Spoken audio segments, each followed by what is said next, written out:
Assalamualaikum warahmatullahi wabarakatuh.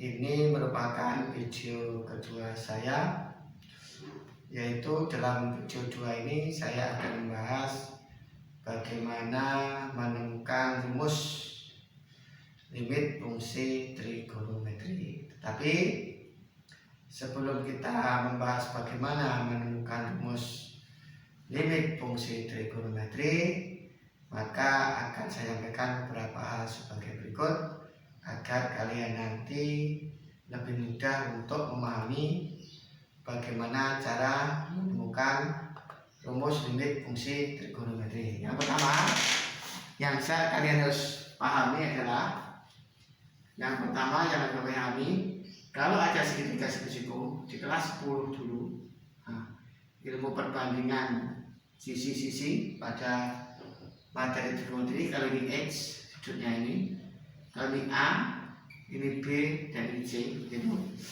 Maka ada hubungan. Yang pertama hubungannya apa?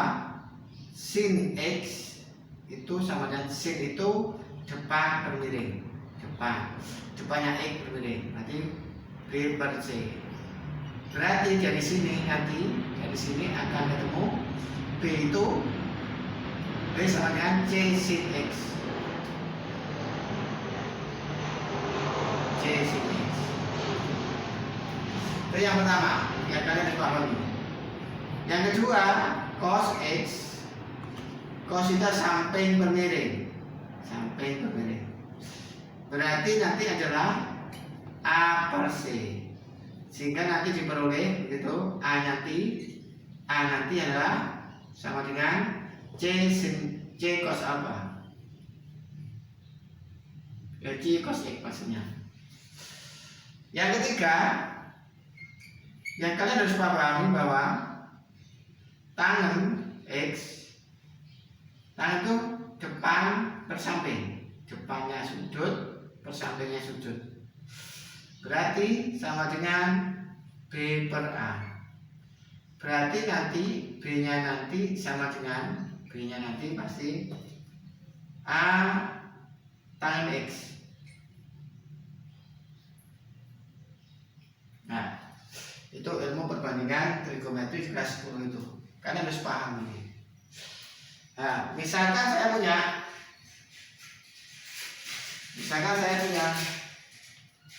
katakanlah ada segitiga. Ini siku-siku. Ini tuh 2. Ini tuh katakanlah 30 derajat gitu. Maka ini bisa ditentukan katanya tadi apa? Nah, kalau ada ini sudut X, maka A itu bisa ditentukan adalah A nanti adalah C sisi miring cos ini 2 cos 30 derajat.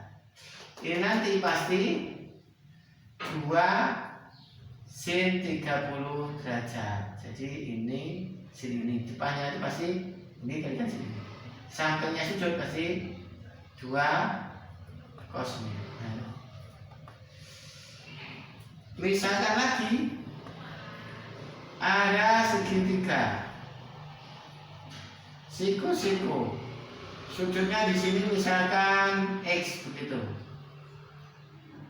Ini 3. Maka di sini depannya sudut pasti sin 3 sin X. Ini tuh sampingnya sudut pasti 3 cos X. Misalkan lagi ada sebuah segitiga siku-siku. Di sini itu Y sudutnya, di sini itu 5, maka depannya pasti sin. Ini pasti 5 gitu sin Y. Ini sampingnya sudut Y pasti apa ini? 5 cos Y. Itu terjadi hubungan seperti itu. Dari mana ini terjadi? Nah, dari kelas 10 dulu menggunakan perbandingan sisi-sisi segitiga trigonometri itu bisa diartikan merupakan perbandingan dari sisi-sisi segitiga siku-siku. Nah, ini pastikan kamu memahami. Ini pastikan kalian memahami ini agar nanti kita mudah bagaimana memahami menemukan rumus limit fungsi trigonometri. Ya. Berikutnya yang harus kalian ketahui adalah menentukan luas segitiga. Yang ini yang kedua nanti menentukan luas segitiga. Luas segitiga. Kalau ada segitiga siku-siku begini, siku-siku. Nah, ini katakanlah A, ini B, ini C begitu. Maka luas nanti adalah setengah kalikan A dikalikan B. Kalikan B. Nah, tuh. Kedua yang harus kalian ketahui. Yang ketiga, kalau ada lingkaran begitu, nah, ini pusat. Nah, katakanlah sudutnya ini X, ini O, ini A, ini B. Maka ini nanti ini daerah ini. Nah, ini batasnya ini di dalam ini. Nah, ini itu namanya juring. Nah, luas juring itu apa? OAB nanti luas juring OAB adalah X per 2pi begitu dikalikan PR kuadrat. Itu. Jadi luas juringnya itu adalah ini. Nah, saya contohkan, misalkan saya punya lingkaran begitu. Sudut ini ya. Saya punya lingkaran.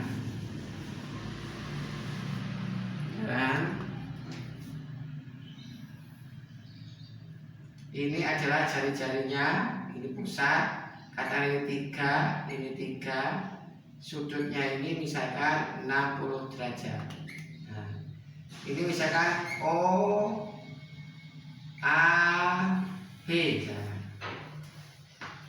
OAB. Maka luas juring OAB nanti sama dengan berarti 60 derajat itu biasa. 60 derajat itu sama dengan 60 derajat dikalikan 180 kalau bisa jadikan pi.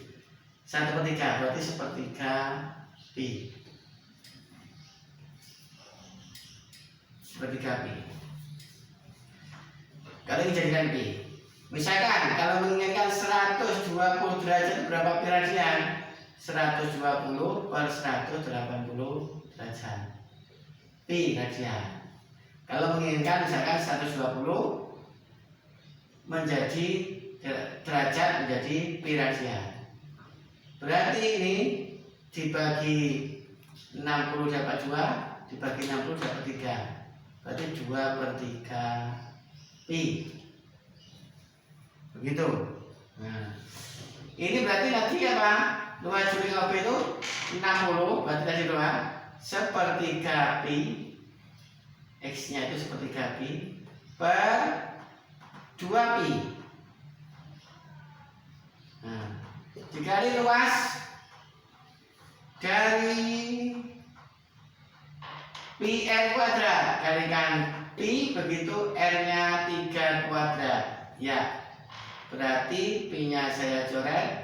Hati-hati, 1/3 dibagi 2.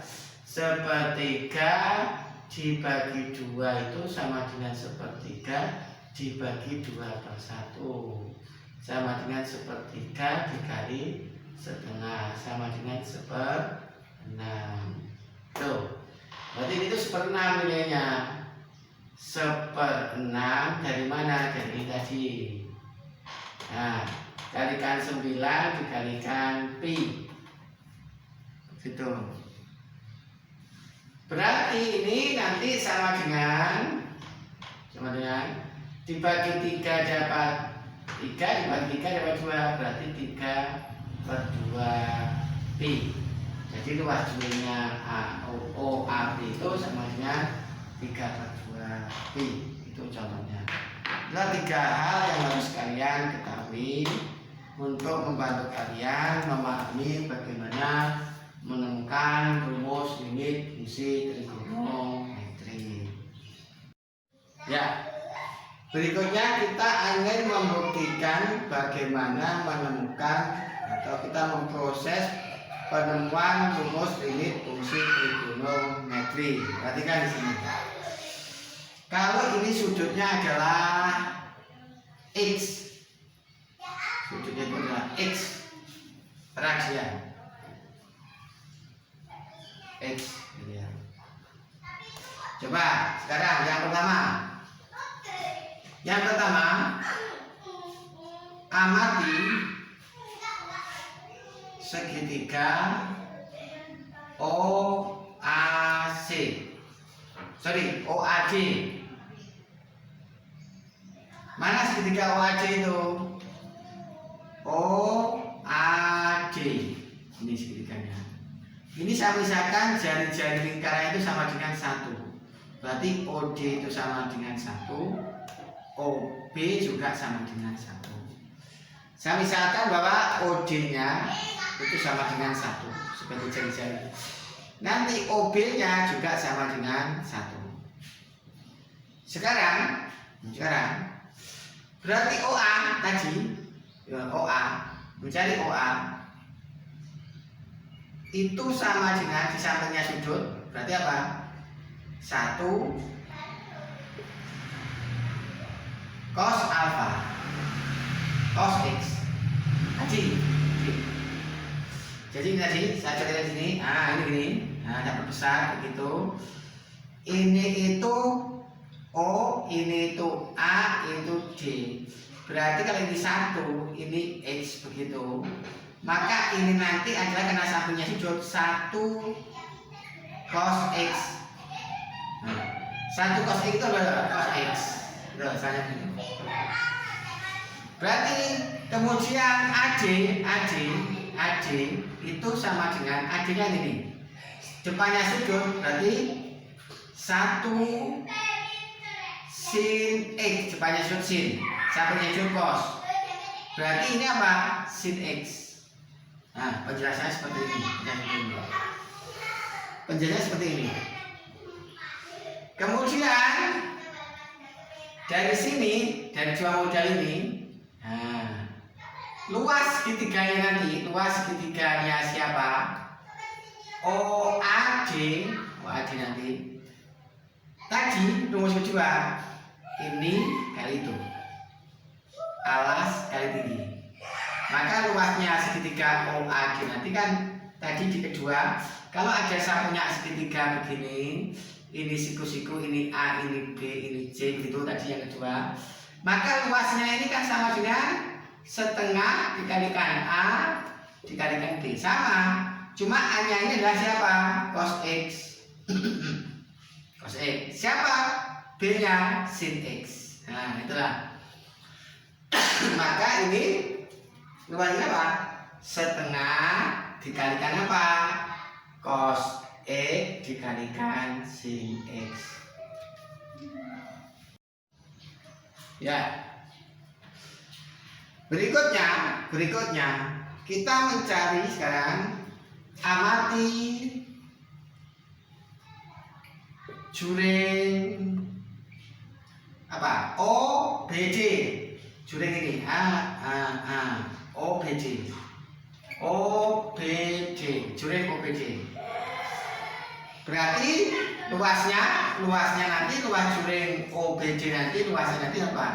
X per 2pi begitu. X per 2pi, sudut ini per 2pi dikali pi R kuadrat.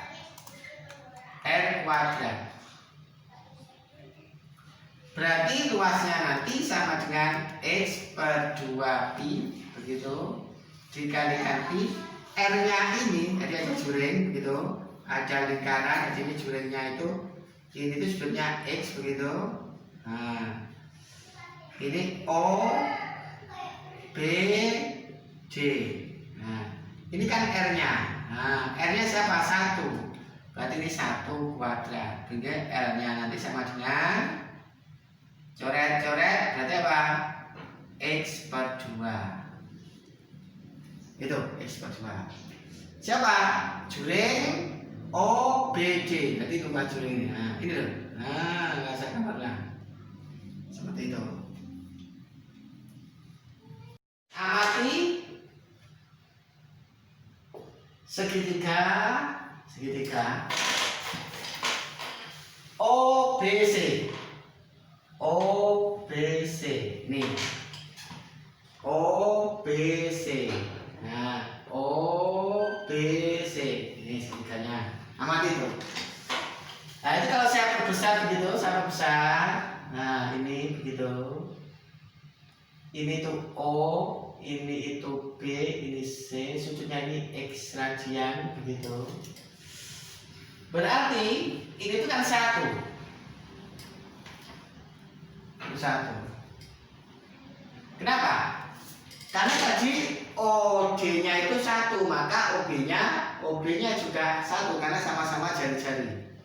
Sama-sama jari-jari. Berarti kesimpulannya nanti ini 1, ini nanti tadi segitiga. Kalau ada begini, nah ada segitiga tadi, ini siku-siku, ini 1 begitu, ini X begitu. Nah, ini nanti pasti tangan ini nanti pasti ini 1 kan? Ini nanti tangannya nanti tangan X nanti. Tangan X itu kan sama dengan katakanlah ini saya namanya begini biar enak. Nah, ini tangan X nanti kan sama dengan tangan X kanan BC per OB, depan per samping. Berarti BC-nya nanti itu sama dengan OB dikalikan tangan X. OB-nya kan 1. Kadang-kadang berarti ini tangan X. Berarti ini itu siapa? Tangan X gitu. Tangan X. Berarti tangan persisnya dari mana ini? Tangan X itu sama dengan depan per samping. Depan per samping. BC per OB. Berarti BC-nya sama dengan OB dikalikan tangan X. Nah, OB-nya itu kan 1 kalikan tangan X, tangan X. Ini prosesnya. Berarti dari sini nanti ini tangan X. Dari proses ini menghasilkan berarti ini tangan X. Lalu luasnya ini nanti. Luas itu adalah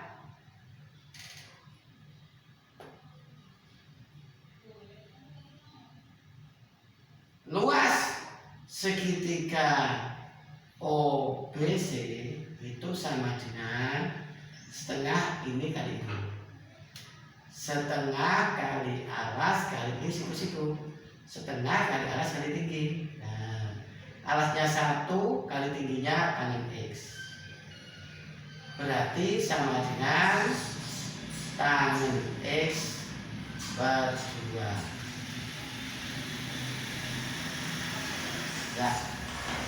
Nah, tuh prosesnya. Jadi saya ulangi lagi, luas segitiga OAB dengan proses ini tadi menghasilkan ini. Satu lagi, luas segitiga OAB proses tadi putar kembali tadi sama dengan setengah cos X kalikan sin X. Kemudian yang kedua tadi memperoleh luas juring siapa? OBD luas juring itu sama dengan X per 2. Salin kembali. Yang ketiga, luas segitiga OBC. Nah, luas segitiga yang besar ini. Luas segitiga OBC tadi sama dengan sin X per 2 cos X. Kenapa? Karena tangan itu ini nanti sin X per 2 cos X. Karena tangan itu adalah sin X per cos X. Nah ini. Jadi di sini ada 3 makhluk yang sudah diproses tadi, proses 1, proses 2, proses 3 ini menghasilkan itu. Dan kita lanjutkan, saya ulangi sebentar. Segitiga OAB, siku-siku di sini tadi diproses, di sini lagi menghasilkan ini. Kemudian juring OBD dicari, ini OBD itu ketemunya ini luasnya. Kemudian segitiga OBC misalnya diproses sebelah tadi hasilnya ini. Ya, itulah hasil. Sekarang bandingkan. Maka kalau kita bandingkan dari fakta gambar ini, Nah, dari fakta gambar ini, luas segitiga OAB pasti kurang dari luas juringnya ini. OAD. Luas segitiga OAD, ini segitiga ini. Nah, pasti kurang dari luas juring ini. Nah, kan lebih besar. Kelebihannya. Juring OAD pasti kurang dari luas juring. Nah, juringnya siapa? OBD. Pastilah segitiga OAD kan ini. Nah, sedangkan juring OBD ini. Nah, pasti kelebihan ini. Pasti segitiganya yang OAD kurang dari OBD. Kemudian juring OBD ini pasti kurang dari segitiga. Pasti kurang dari luas segitiga. Segitiga siapa? OBC. Nah itu kalian paham nih. Coba, kalian paham nih. Ya, dari fakta gambar ini yang terkecil ya segitiga OAD. Agak lebih besar siapa lagi? Juring OBD karena ini. Nah, lebih besar lagi siapa? OBC segitiga yang besar ini. Itu loh perbandingannya. Terus kita proses sekarang. Ini diproses. Luas segitiga OAD tadi diproses menemukan ini setengah cos X sin X. Jadi ini pasti kurang dari luas juring OBD. Diproses tadi apa? X per 2. Kemudian lagi segitiga apa? Pasti kurang dari segitiga yang besar ini, luasnya ini adalah kurang dari sin X per 2 cos X. Nah, itulah dari fakta gambar ini kita simpulkan luas segitiga OAD itu kurang dari juring OBD. Ya, dari fakta ini kurang dari siapa? Segitiga OBC yang terbesar OBC. Nah, dari sini maka ketiga ruas dikali. Jadi ketiga ruas dikali dengan siapa? Dikali dengan 2 per sin X gitu. Jadi artinya dikali 2 per sin X, ini dikali 2 per sin X, ini dikali 2 per sin X, sehingga menghasilkan, perhatikan, ini kalau saya kalikan ini 2-nya hilang, sinnya hilang, Jadi gini, setengah cos X sin X dikali 2 sin X. Berarti ini kali ini. Ini kan, ini. Nah, makanya ini tinggal cos X. Tinggal cos X. Nah, dari mana cos X? Setengah cos X sin X dikali 2 per sin X. Nah, ini prosesnya. Tinggal cos X 2 hapus, sin X hapus, tinggal cos X. Nah, saya hapus ini. Maka ini akan menjadi kurang dari ini kalau saya kalikan ini, begitu. X per 2 dikalikan 2 sin X, begitu. Nah, kan? Berarti kesadaran X per sin X. Berarti ini X per sin X. Dari mana posisinya? Ini dikali ini, diproses ini, begitu. Nah, kurang dari sekarang ini dikali, karena ketika 2 dikali dengan 2 per sin X. Jadi ini dikali 2 per sin X menghasilkan ini dikalikan 2 per sin X hasilkan ini, dikali ini. Sin X per 2 cos X dikali 2 per sin X. Habis. Tinggallah seper cos X. Seper cos X. Saya hapus. Jadi perbandingan segitiga OAC kurang dari segitiga OBD kurang dari segitiga OBC menghasilkan ini. Nah, perhatikan bentuk terakhir. Bentuk terakhir ini, cos X kurang dari X per sin X kurang dari seper cos X. Nah, ini nanti ketika luas. Jadi ini ketika luas. Oke, agak saya jauhkan, saya tuliskan. Biar cos X kurang dari X per. Bentar,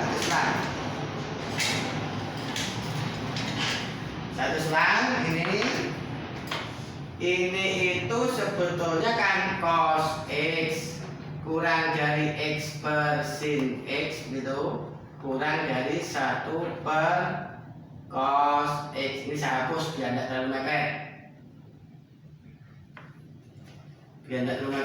Nah, ini saya hapus.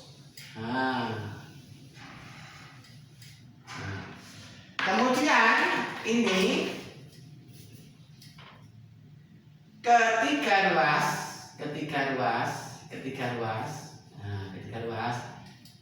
luas 1, luas 2, luas 3, ketika luas dikenai operasi limit X mendekati 0. Berarti ini jadinya apa? Ini kalau berarti limit X mendekati 0 gitu. Dan siapa? Cos X, karena dikenai operasi limit X mendekati 0. Ini berarti kurang daripada limit X mendekati 0 dari X per sin X, begitu. Kurang dari limit X mendekati 0 dan siapa? Seper cos X. Jadi ini dikenai limit X mendekati 0, ini dikenai limit X mendekati 0, ini dikenai limit X mendekati 0. Ingat, di video pertama saya tentang tadi sudah saya cari limit cos X untuk X mendekati 0 lewat bantuan grafik. Grafik di video pertama ini hasilnya adalah 1. Lihat video saya. Ini itu berarti limit X mendekati 0 dari X per sin X, begitu. Berarti ini Ingat video sebelum ini saya carikan dengan cara substitusi, menentukan limit substitusi di video pertama saya. Jadi cara menentukan limit dengan substitusi berarti mengganti X dengan 0 mendekati 0, cos 0, cos mendekati 0 itu adalah 1, karena cos 0 itu 1. Nah, jadi limit X mendekati 0, X per sin X itu di antara 1. Ingat, hati-hati di kesimpulan akhir. Ini kan mendekati 1, bisa kurang dari 1. Bisa kurang mendekati 1. Ini bisa kurang dari 1. Misalkan, ini tadi kan ini itu mendekati, bukan pas 1, tetapi mendekati 1 pengertiannya. Ini juga begitu, karena dari limit ini bukan 1 pas tapi mendekati 1. Mendekati 1 itu artinya bisa 1 lebih, bisa 1 kurang. Nah, ini bukan mendekati 1, artinya bisa lebih, bisa kurang. Berarti ini katakanlah kurang dari 1. Nah, kurang sedikit dari 1, ini lebih dari 1. Maka ini juga pasti hasilnya akan mendekati 1. Maka sehingga kesimpulannya nanti limit X mendekati 0 dari X per sin X itu sama dengan 1. Gimana logikanya? Ini kan mendekati 1. Katakanlah 0,99 yang ini. Katakanlah yang ini itu adalah 1,0001 misalkan itu kan begini. Nah, ini itu limit kurang pas.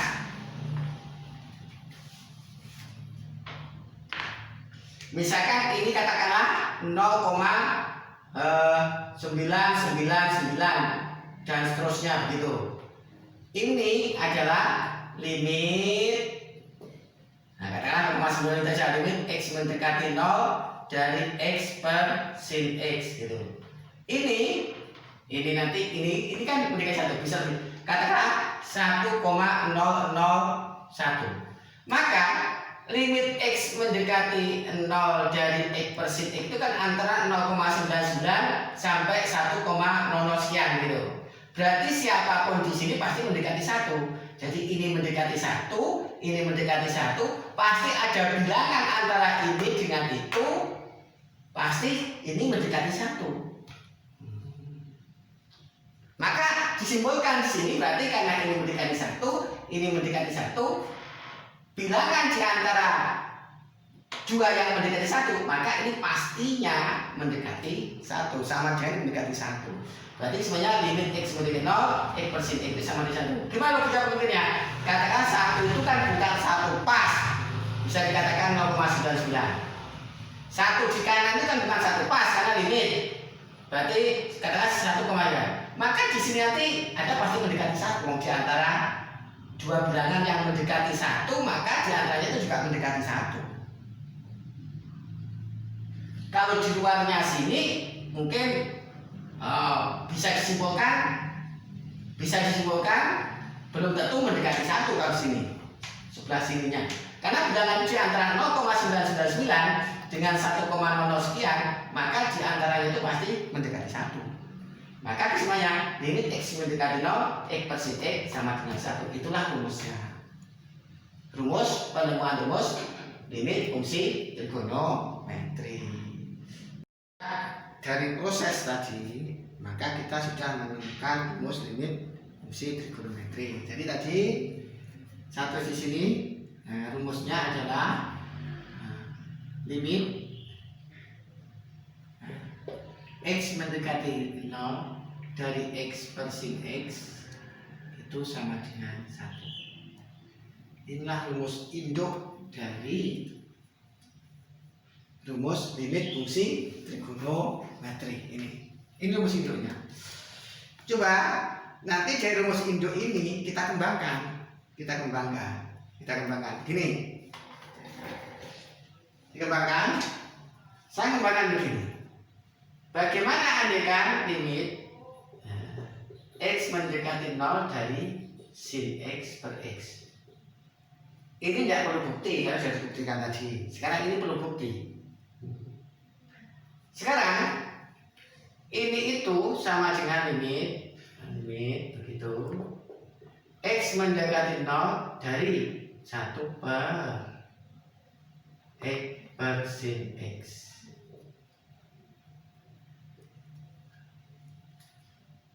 Kan gitu tadi.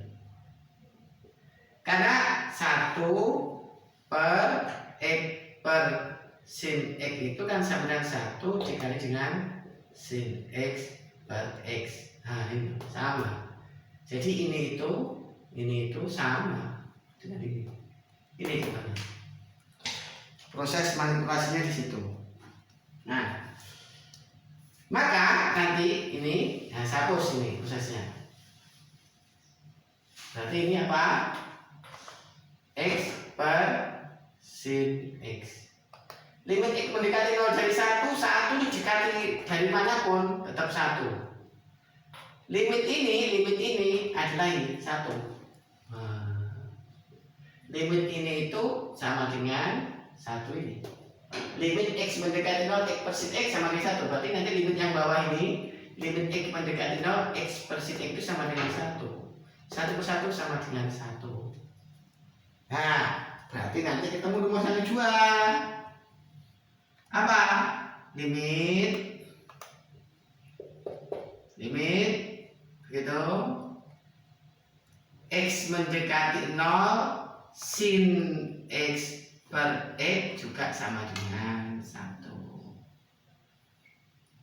Dari mana? Dari ini. Saya ulangi, 61. Jadi limit X mendekati 0 dari sin X per X itu sama limit X mendekati 0 seper X per sin X. Nah, seper X per sin X itu kan sama dengan sebenarnya adalah 1 dikalikan sin X per X sama dengan sin X per X. Jadi ini itu manipulasi dari ini. Nah, nih saya hapus. Berarti kita menemukan limit. Nah, limit ini kan limit X mendekati 0 dari 1 per limit gitu, limit X mendekati 0 dari X per sin X. Ini itu kan sama dengan 1. 1 didekati dari manapun ya 1. Nah, limit X mendekati 0 dari X per sin X ini sudah tadi diproses dibuktikan tadi sebelumnya. Sana berarti sama dengan 1. Lain hasilnya.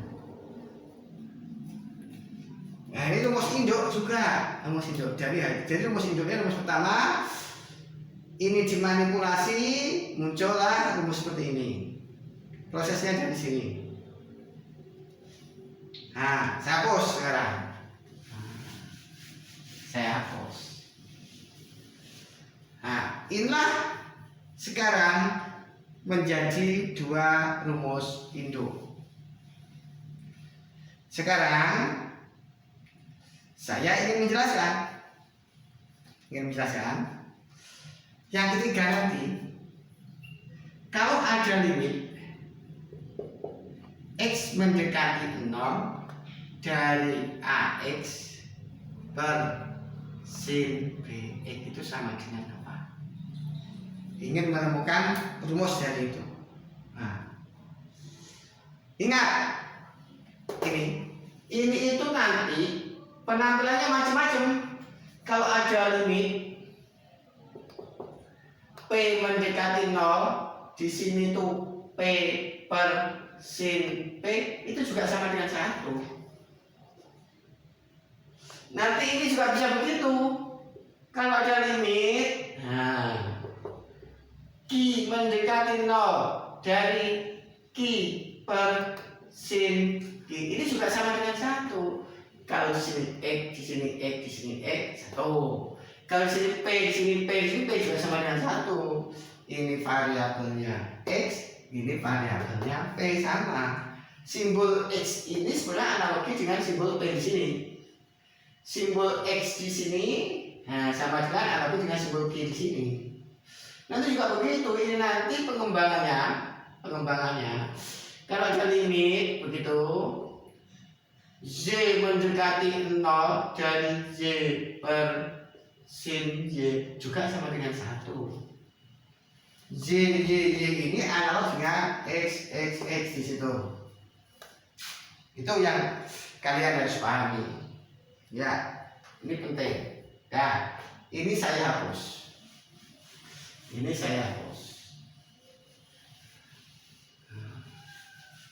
Nah, saya ingin menemukan rumus dari limit X mendekati 0 dari AX per sin BX. Sekarang, ya, di sini sama manipulasi limit X mendekati 0 dari AX per sin BX. Itu nanti bisa saya manipulasi menjadi limit gitu. Limit X mendekati 0 begitu. Ini saya tulis AX per sin BX gitu. Ini saya kalikan B, ini saya kalikan B. B per B itu kan 1. Dikalikan dengan B per B itu ya sama dengan ini.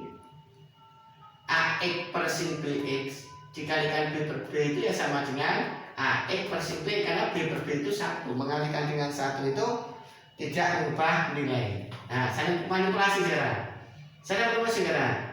Ini limit X mendekati 0 begitu. Ini itu B-nya 1 kali 4. Nah, di sini. Ini per sin BX begitu. Berarti di sini A sama B 1 kali 4 gitu.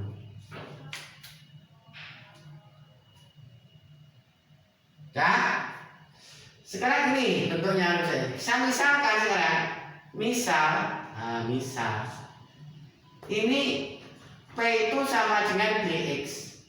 BX itu sama dengan P. Kalau X-nya mendekati 0, dikalikan B, mendekati 0 dikalikan B, berarti 0. Berarti nanti P-nya juga mendekati 0. Gimana logikanya? Kalau P-nya BX itu saya misalkan P. Kalau X-nya nanti mendekati 0, maka B dikalikan mendekati 0 adalah mendekati 0, maka P-nya mendekati 0. Sehingga ini menjadi apa? Sehingga ini menjadi limit gitu, dimisalkan ini dulu gitu ya, dimisalkan ini. Berarti limit sekarang karena X mendekati 0, karena P-nya dimisalkan BX, maka ini P-nya mendekati 0. Nah, BX-nya tadi siapa? P per sin P, karena BX-nya itu P, BX-nya itu B. Ini masih dikali A per B. Berarti sama dengan siapa limitnya ini? Nah, sesuai dengan yang saya jelaskan tadi. Berarti limitnya ini ada 1. Limitnya ini ada 1. Dikalikan A kali B, berarti limitnya A per B. Berarti limitnya apa ini? A per B. Inilah rumus yang ketiganya. Dari mana buktinya? Nah, dari itu. Buktinya dari itu.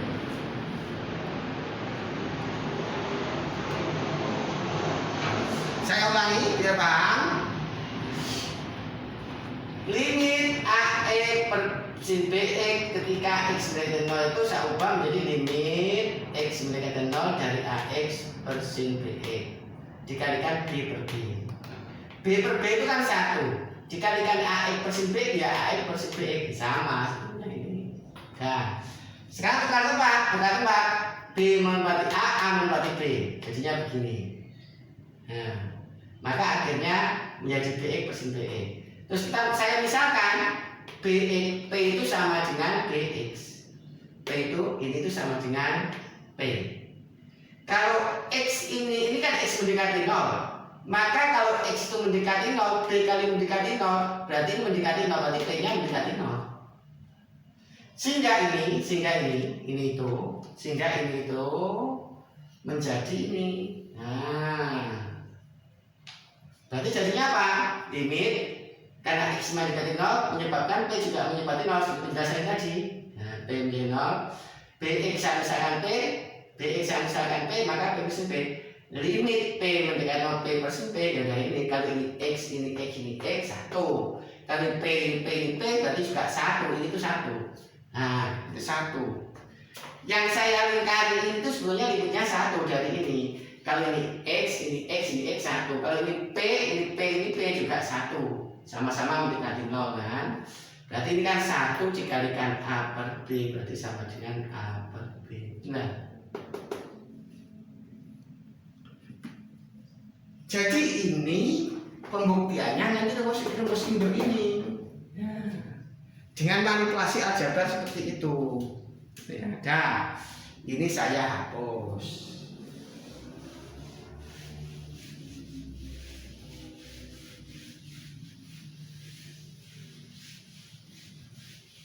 Nah, sekarang saya contohkan. Jadi kalau ini, kalau saya punya begini, saya contohkan ya limit. Nah, jangan X mendekati 0 dari 2X per sin 3X begitu, berarti sama dengan 2 per 3.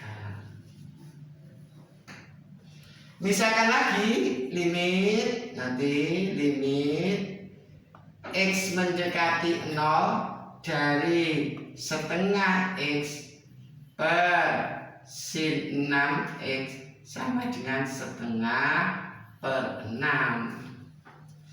Berarti sama dengan setengah dikalikan 6 kan 6 per 1 1/6, berarti sama dengan 1/12. Itu contohnya ya.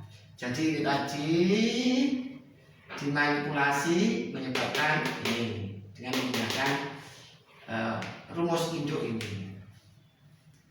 Nah, berikutnya nanti pasti dengan cara yang sama, tapi menggunakan rumus induk yang kedua nanti. Kalau ada limit begitu X mendekati 0 dari sin AX per BX itu sama dengan A per B. Pasti tidak saya buktikan, saya akan buktikan sendiri seperti pembuktian tadi. Akan saya buktikan. Ya, saya katakan ini katakanlah rumus 1, ini rumus 2, ini rumus 3, ini rumus keempat. Ini tidak saya akan buktikan, buktinya seperti rumus yang ketiga tadi. Contoh, kalau saya punya limit X mendekati 0 dari sin 8X per 10X berarti sama dengan 8 per 10 sama dengan 4 per 5. Contoh lagi, kalau ada limit gitu X mendekati 0 dari sin katakanlah min 2X begitu per 6X begitu sama dengan min 2 per 6 sama dengan min 1/3. Nah, berikutnya ini katakanlah ini adalah rumus kelima saya. Jadi ini kalau ada limit X mendekati 0 dari AX per tangen BX itu nanti A per B. Dan saya buktikan. Buktinya seperti rumus ketiga tadi. Ya kan? Diotak-atik seperti rumus ketiga.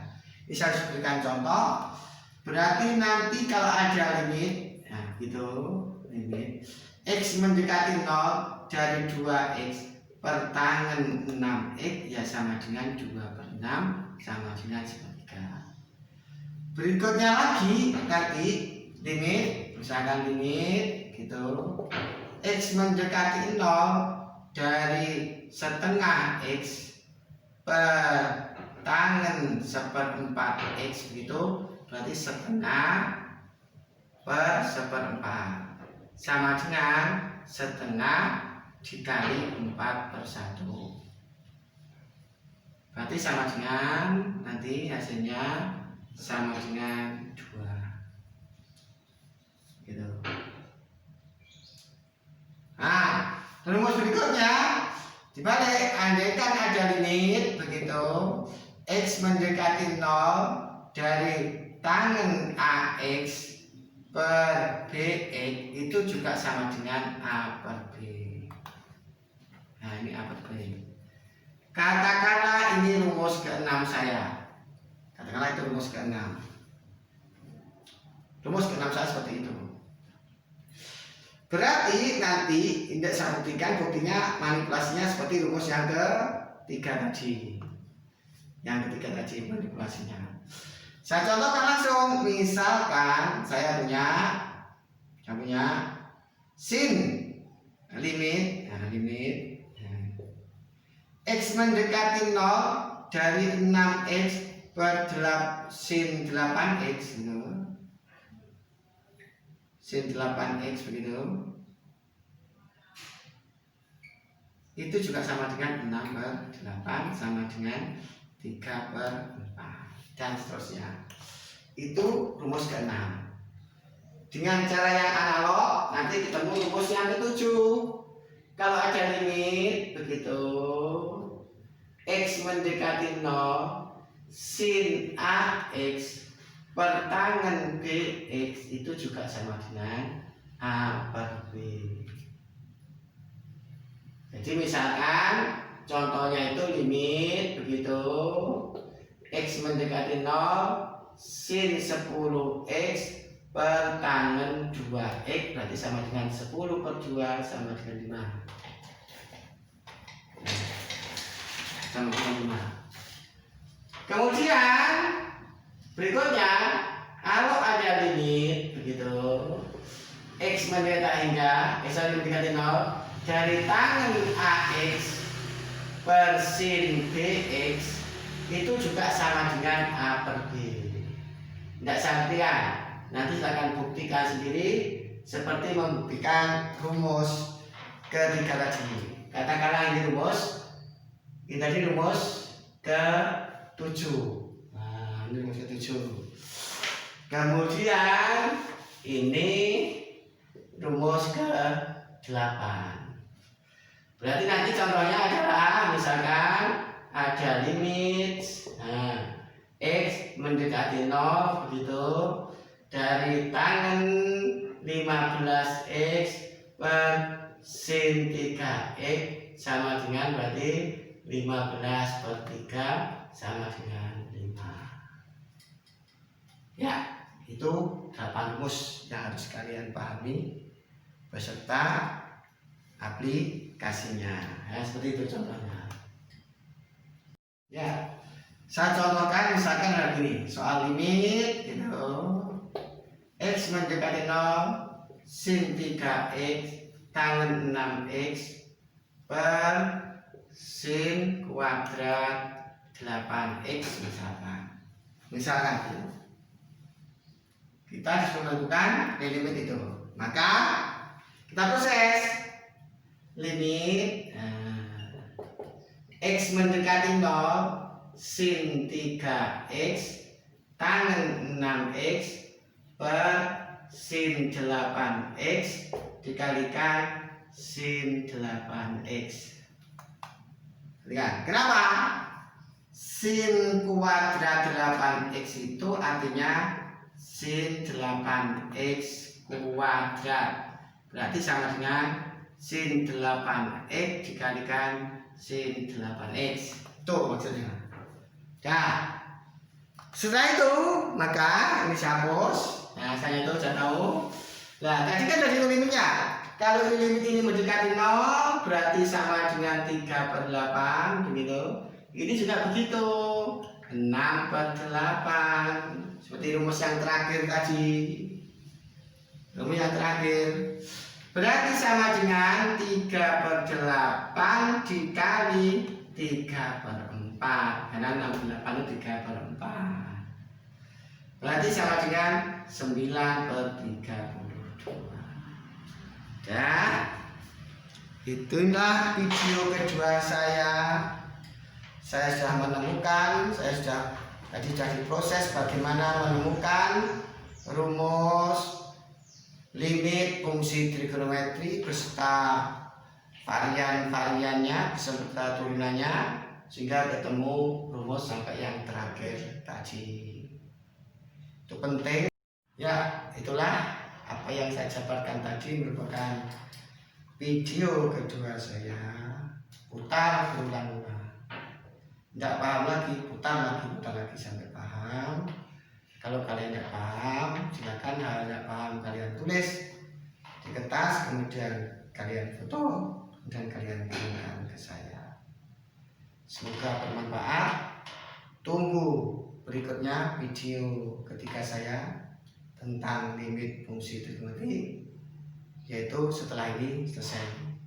Saya akhiri, assalamualaikum warahmatullahi wabarakatuh.